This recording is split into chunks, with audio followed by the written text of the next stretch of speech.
दिल्ली में आंदोलन कर रहे किसानों के प्रदर्शन पर रोक लगाने से सुप्रीम कोर्ट ने इनकार कर दिया है। दूसरे दिन हुई सुनवाई में कोर्ट ने साफ किया है कि प्रदर्शन करना किसानों का हक है, इसे रोका नहीं जा सकता। मामले पर शनिवार को अब अगली सुनवाई होगी।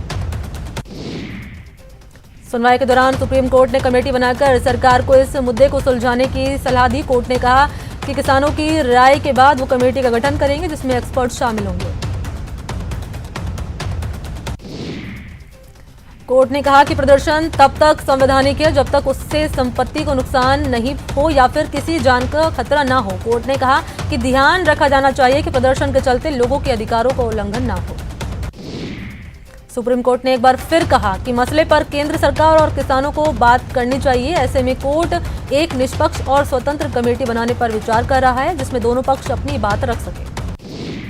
कोर्ट ने सरकार से ये भी पूछा कि क्या कृषि कानून को फिलहाल होल्ड पर रख सकते हैं। इस पर अटॉर्नी जनरल ने कहा कि सरकार से विचार विमर्श के बाद वो अपना जवाब रखेंगे। दिल्ली की अरविंद केजरीवाल सरकार ने विधानसभा के विशेष सत्र में इस बिल के विरोध में प्रस्ताव पास किया है। केजरीवाल ने कहा कि उनकी सरकार किसानों के आंदोलन के साथ है। उन्होंने मोदी सरकार से दमनकारी कृषि कानून वापस लेने की अपील की। कृषि कानून के खिलाफ दिल्ली के बॉर्डर पर किसानों के विरोध प्रदर्शन का आज 22वां दिन है। टीकरी बॉर्डर पर धरना दे रहे किसानों ने कहा कि वो सरकार से बातचीत करने के लिए तैयार है लेकिन कृषि कानून का विरोध नहीं छोड़ेंगे। अलवर के शाहजहांपुर बॉर्डर पर किसानों का महापड़ाव जारी है। किसानों ने आज सभा भी की। इससे पहले संयुक्त मोर्चे की बैठक में 20 दिसंबर को सभी गांवों में श्रद्धांजलि सभा का आयोजन करने का फैसला किया गया। पीएम नरेंद्र मोदी और बांग्लादेश के पीएम शेख हसीना ने भारत बांग्लादेश वर्चुअल समिट में शिरकत की। दोनों ने संयुक्त रूप से चिल्हटी हल्दीबाड़ी रेल लिंक का उद्घाटन किया। साथ ही साल 1965 से बंद 6 में से 5 रेल लिंक फिर से शुरू हो जाएंगे। पीएम मोदी 22 दिसंबर को अलीगढ़ मुस्लिम यूनिवर्सिटी के शताब्दी समारोह कार्यक्रम के मुख्य अतिथि होंगे। इस मौके पर प्रधानमंत्री वीडियो लिंक के जरिए कार्यक्रम को संबोधित करेंगे। बंगाल में एक बड़े सियासी घटनाक्रम में शुभेंदु अधिकारी ने टीएमसी के सभी पदों से इस्तीफा दे दिया है। शुभेंदु अधिकारी का इस्तीफा ममता बनर्जी के लिए बड़ा झटका माना जा रहा है। पंजाब के अटारी बॉर्डर से घुसपैठ की साजिश को बीएसएफ ने नाकाम कर दिया और 2 घुसपैठियों को मार गिराया। मारे गए घुसपैठियों के पास से हथियार और गोला बारूद बरामद किए गए हैं। एक बार फिर साल 2018 की आरएएस भर्ती प्रक्रिया अटक गई है। हाईकोर्ट ने मुख्य परीक्षा का परिणाम रद्द कर दिया। कोर्ट ने नए सिरे से रिजल्ट जारी करने के निर्देश दिए। आज गहलोत सरकार के 2 साल पूरे हो गए। कोरोना को देखते हुए राज्य सरकार अपनी उपलब्धियों को वर्चुअल कार्यक्रम के जरिए जनता तक पहुंचाने की तैयारी में है।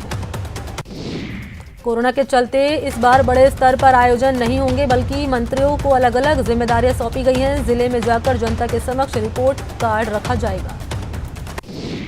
सीएम अशोक गहलोत आज 2 दर्जन से ज्यादा नई योजनाओं का लोकार्पण शिलान्यास करेंगे। साथ ही वीडियो कॉन्फ्रेंसिंग के जरिए प्रेस कॉन्फ्रेंस कर जनता के समक्ष विजन डॉक्यूमेंट भी रखा जाएगा। सरकार के 2 साल पूरे होने पर कल सीएम अशोक गहलोत वीसी के जरिए श्री गंगानगर में कृषि महाविद्यालय का लोकार्पण करेंगे जिसको लेकर प्रशासन समारोह की तैयारियों में जुट चुका है। चित्तौड़गढ़ में भी अब अभय कमांड योजना का लाभ मिलेगा। लंबे समय से लटकी योजना पर अब धरातल पर उतरने लगी। 18 दिसंबर से चित्तौड़गढ़ शहर सीसीटीवी से लैस हो जाएगा। इसका उद्घाटन ऑनलाइन वीसी के माध्यम से सीएम अशोक गहलोत करेंगे। गहलोत सरकार के आज 2 साल पूरे हो चुके हैं। पिछले 2 साल के दौरान परिवहन विभाग में कई अहम कार्य हुए। परिवहन मंत्री प्रताप सिंह खाचरवास ने बताया कि विभाग में करप्शन खत्म करने के लिए परमिट और लाइसेंस प्रक्रिया को ऑनलाइन किया गया है। गहलोत सरकार के 2 साल पूरे होने पर बीजेपी के प्रदेश अध्यक्ष सतीश पूनिया ने निशाना साधा। उन्होंने कहा कि गहलोत सरकार के 2 सालों के कार्यक्रम में भ्रष्टाचार और अपराध तेजी से बढ़े हैं। राज्य सरकार के 2 साल पूरे होने पर पूर्व मुख्यमंत्री वसुंधरा राजे ने गहलोत सरकार पर हमला बोला। राजे ने गहलोत सरकार को अदृश्य और जनता को धोखे देने वाली सरकार बताया। गहलोत सरकार के 2 साल पूरा होने पर बीजेपी युवा मोर्चा ने काला दिवस मनाया। बीजेपी युवा मोर्चा के प्रदेश अध्यक्ष हिमांशु शर्मा ने आरोप लगाया है कि कांग्रेस झूठ बोलकर राजस्थान की सत्ता में आई है। कोटा में बीजेपी युवा मोर्चा के कार्यकर्ताओं ने गहलोत सरकार के 2 साल पूरे होने पर काला दिवस मनाया। उन्होंने सरकार पर हर मोर्चे पर फेल रहने का आरोप लगाया। जोधपुर में भी बीजेपी युवा मोर्चा के कार्यकर्ताओं ने गहलोत सरकार के खिलाफ प्रदर्शन किया। उन्होंने आरोप लगाया कि पिछले 2 सालों में प्रदेश में महिलाओं के खिलाफ बेतहाशा अपराध बढ़े हैं। अजमेर में कांग्रेस सेवा दल के कार्यकर्ताओं ने महंगाई के खिलाफ गांधी प्रतिमा के नीचे बैठकर 2 घंटे का मौन व्रत रखा। साथ ही प्रधानमंत्री के नाम जिला कलेक्टर को ज्ञापन दिया। उन्होंने केंद्र सरकार पर महंगाई पर लगाम लगाने में नाकाम रहने का आरोप लगाया। जोधपुर के दक्षिण नगर निगम की कांग्रेस पार्षदों ने बीजेपी बोर्ड के खिलाफ धरना दिया। कांग्रेस के पार्षदों ने आरोप लगाया कि नगर निगम में बीजेपी का बोर्ड बनने के बाद महापौर और कर्मचारी पक्षपातपूर्ण तरीके से काम कर रहे हैं। राज्य सरकार के 2 साल पूरा होने पर हेरिटेज नगर निगम की मेयर मुनेश गुर्जर ने इंदिरा रसोई योजना में भोजन करने पहुंची, लेकिन जब मेयर वहां पर पहुंची तो इंदिरा रसोई में ताले लटके मिले। मेयर मुनेश गुर्जर तय कार्यक्रम के तहत सिंधी कैंप स्थित रसोई पहुंचे, लेकिन वहां पर इंदिरा रसोई चालू नहीं मिली, जिसके बाद मेयर जनाना हॉस्पिटल स्थित इंदिरा रसोई पहुंची तो वहां पर ताले लटके मिले। मजबूरन मेयर मुनेश गुर्जर बिना भोजन किए ही इंदिरा रसोई से लौट गए। नाराज मेयर ने दोषियों पर कार्रवाई करने की बात कही। उन्होंने कहा कि इंदिरा रसोई सरकार की बेहतरीन योजना है, लेकिन जब अधिकारी इस ढंग से काम करेंगे तो योजना कैसे सफल होगी। कोटा की कनवास एसडीएम राजेश डागा ने विद्युत विभाग और जलदाय विभाग के कार्यालयों का औचक निरीक्षण किया। इस दौरान कई अनियमितताएं सामने आई। बिजली विभाग के ऑफिस में 35 कर्मचारियों में 22 कर्मचारी गैर हाजिर पाए गए। जलदाय विभाग का ऑफिस बंद मिला। मौके पर मिले सहायक कर्मचारी से पूछताछ में बात सामने आई कि यहां जेईएन का पद लंबे समय से खाली है। जोधपुर नगर निगम अतिक्रमण के खिलाफ एक्शन में नजर आई। निगम दस्ते ने करबला कब्रिस्तान से अतिक्रमण हटाया। इस दौरान अवैध निर्माणों को तोड़ा गया और कार्रवाई के दौरान मौके पर भारी पुलिस बल तैनात रहा। कार्रवाई हाईकोर्ट के आदेश पर की गई।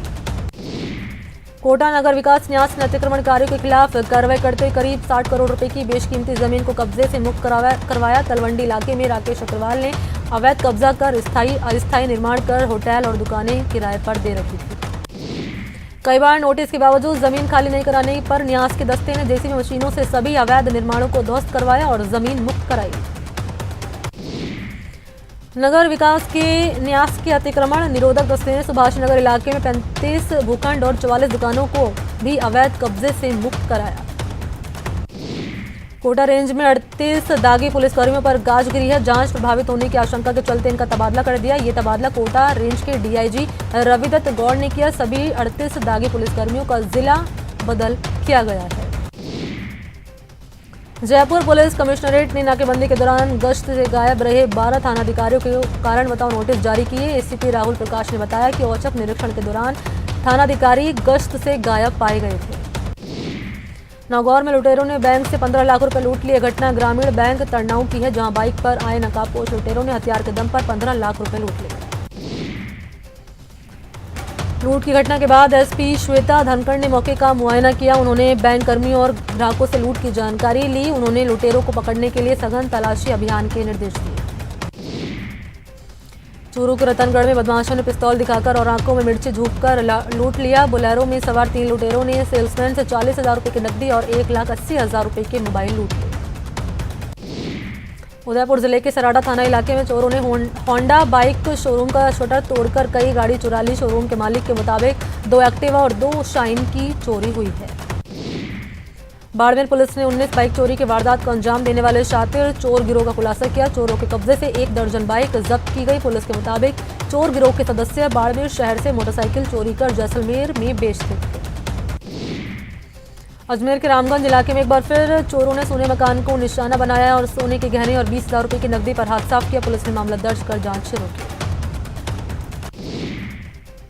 पाली के जवड़िया और उपवास गांव में बर्तन बेचने आई महिलाओं ने इनाम का लालच देकर करीब 12 महिलाओं से लाखों रुपए के गहने ठग लिए और फरार हो गए। पुलिस ने अज्ञात महिलाओं के खिलाफ मामला दर्ज कर जांच शुरू की। जयपुर के भट्टा बस्ती थाने से फरार होने के चक्कर में छत से कूदे आरोपी की मौत हो गई। स्थानीय लोगों ने मोबाइल स्नैचिंग के आरोप में उसे पकड़ा था। इस दौरान भागने की कोशिश करते हुए आरोपी ने छत से छलांग लगा दी, जिसकी इलाज के दौरान मौत हो गई। प्रतापगढ़ के संगरिया कला गांव में 2 पक्षों में हुए मारपीट में घायल शख्स की इलाज के दौरान उदयपुर में मौत हो गई, जिसके बाद नाराज लोगों ने धरियावाद मुंगाना रोड को जाम कर दिया।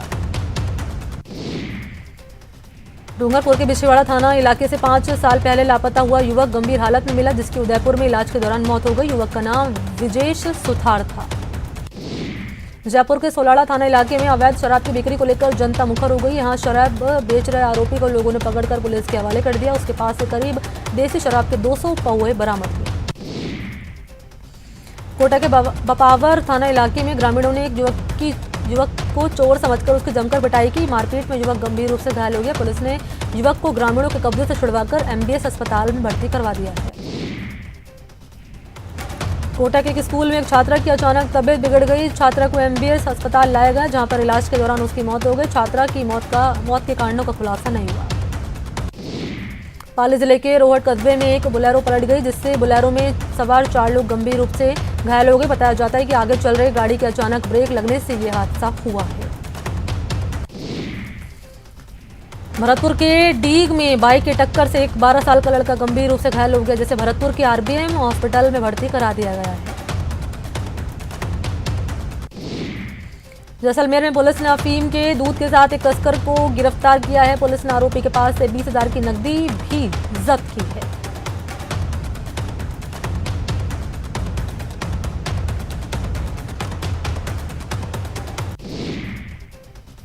झालावाड़ जिला परिषद ने जिला प्रमुख के शपथ ग्रहण समारोह से पहले परिसर के बाहर लगे ट्रांसफार्मर में अचानक आग लग गई। आग लगने के बाद ट्रांसफार्मर से तेल का रिसाव शुरू हो गया, जिससे आग और तेज हो गई। मौके पर पहुंची फायर ब्रिगेड ने आग पर काबू पा लिया। कोरोना संकट के बीच बोर्ड एग्जाम ने प्रदेश के छात्रों के साथ साथ सरकार की परेशानी बढ़ा दी। शिक्षा विभाग ने छात्रों के लिए स्माइल प्रोग्राम के तहत विशेष क्लासेस शुरू कर दी हैं। सिर्फ 10वीं और 12वीं के छात्रों को बारी बारी से बुलाकर पढ़ाई करवाई जा रही है। 25 दिसंबर को प्रस्तावित जाट आंदोलन से पहले भरतपुर धौलपुर जाट आरक्षण संघर्ष समिति के एक प्रतिनिधिमंडल ने सीएम ऑफिस के वरिष्ठ आईएएस अधिकारी आरती डोगरा से मुलाकात की और अपनी मांगों को लेकर ज्ञापन दिया।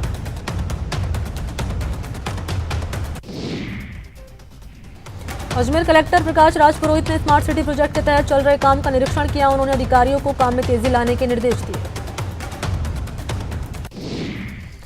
सवाई माधोपुर के एसपी सुधीर चौधरी ने पुलिस लाइन में पुलिस अधिकारियों के साथ कानून व्यवस्था पर बैठक की। उन्होंने सभी थानाधिकारियों से पेंडिंग केसेस को जल्द से जल्द निपटाने के निर्देश दिए। चिकित्सा राज्य मंत्री डॉक्टर सुभाष गर्ग ने सवाई माधोपुर के जिला अस्पताल का निरीक्षण कर व्यवस्थाओं का जायजा लिया। इस दौरान उन्होंने जिला अस्पताल में संचालित इंदिरा रसोई का भी निरीक्षण किया। उन्होंने पीएमओ को सफाई व्यवस्था में सुधार के निर्देश दिए। यहां रुकते छोटे से ब्रेक के लिए, जल्द हाजिर होते हैं। ब्रेक के बाद आप सभी का स्वागत है। चलिए खबरों के सिलसिले को आगे बढ़ाते हैं। सवाई माधोपुर के डूंगरपाड़ा मोहल्ले में सीवरेज लाइन के लिए खुदाई के दौरान प्राचीन मकान नुमा आकृति निकली। प्राचीन भवन की आकृति के साथ ही खुदाई में थाली जैसे पुराने बर्तन भी निकले।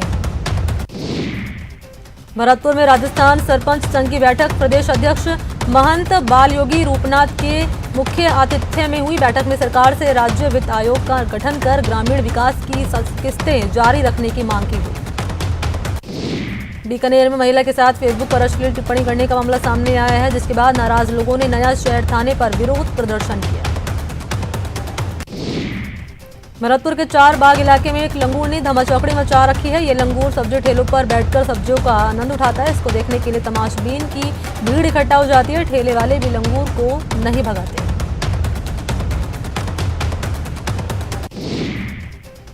उदयपुर नगर निगम के राजस्व समिति अध्यक्ष ने नगर विकास के सभी कार्यों की आकस्मिक जांच की। जांच के दौरान सेक्टर 3 नीमचखेड़ा और दिवाली में किए गए कार्यों की संस्था के अधिकारियों के साथ जांच की।